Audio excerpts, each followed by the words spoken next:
Pride and Prejudice, by Jane Austen. Chapter 14.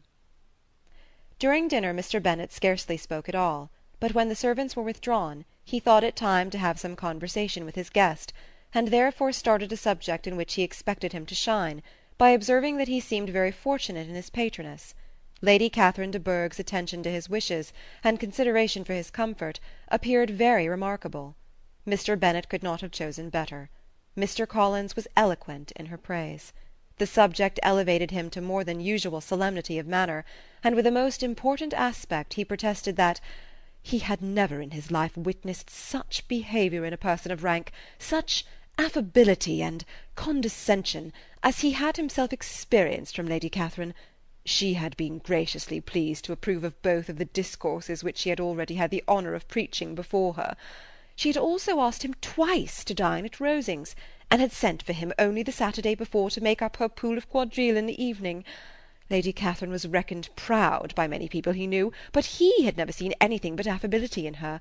She had always spoken to him as she would to any other gentleman. She made not the smallest objection to his joining in the society of the neighbourhood, nor to his leaving the parish occasionally for a week or two, to visit his relations. She had even condescended to advise him to marry as soon as he could, provided he chose with discretion, and had once paid him a visit in his humble parsonage, where she had perfectly approved all the alterations he had been making, and had even vouchsafed to suggest some herself, some shelves in the closet upstairs.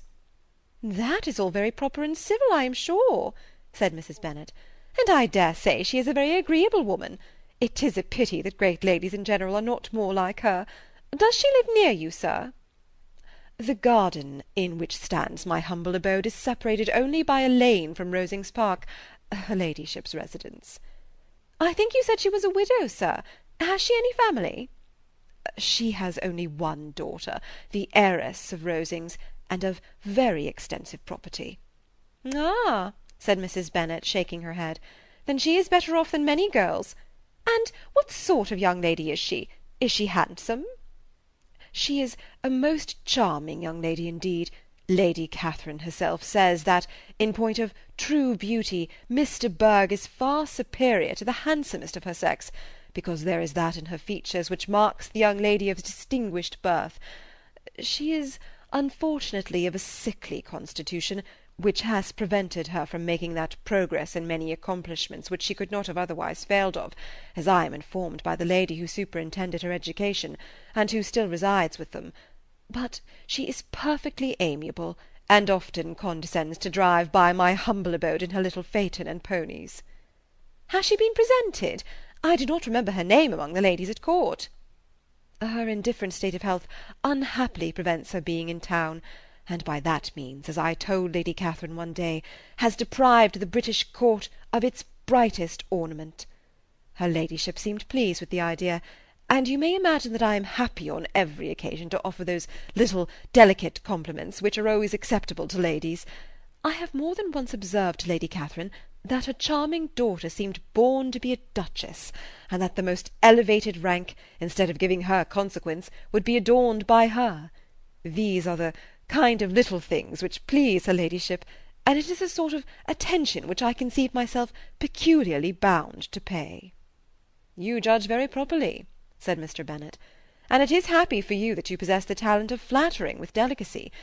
May I ask whether these pleasing attentions proceed from the impulse of the moment, or are they the result of previous study?" "They arise chiefly from what is passing at the time, and though I sometimes amuse myself with suggesting and arranging such little elegant compliments as may be adapted to ordinary occasions, I always wish to give them as unstudied an air as possible." Mr. Bennet's expectations were fully answered. His cousin was as absurd as he had hoped, and he listened to him with the keenest enjoyment, maintaining at the same time the most resolute composure of countenance, and, except in an occasional glance at Elizabeth, requiring no partner in his pleasure. By tea-time, however, the dose had been enough, and Mr. Bennet was glad to take his guest into the drawing-room again, and when tea was over, glad to invite him to read aloud to the ladies.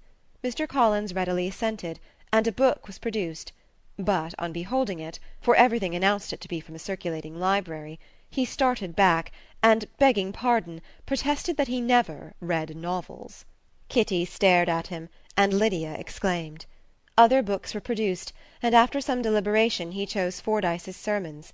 Lydia gaped as he opened the volume, and before he had, with very monotonous solemnity, read 3 pages, she interrupted him with, "Do you know, mamma, that my uncle Phillips talks of turning away Richard, and if he does, Colonel Forster will hire him. My aunt told me so herself on Saturday. I shall walk to Meryton to-morrow to hear more about it, and to ask when Mr. Denny comes back from town."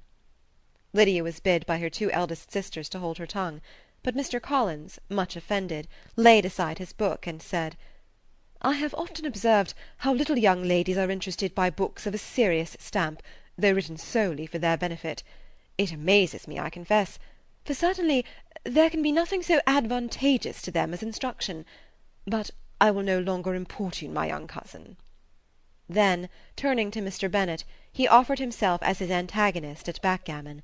Mr. Bennet accepted the challenge, observing that he acted very wisely in leaving the girls to their own trifling amusements. Mrs. Bennet and her daughters apologized most civilly for Lydia's interruption, and promised that it should not occur again, if he would resume his book. But Mr. Collins, after assuring them that he bore his young cousin no ill will, and should never resent her behaviour as any affront, seated himself at another table with Mr. Bennet, and prepared for backgammon. Chapter 15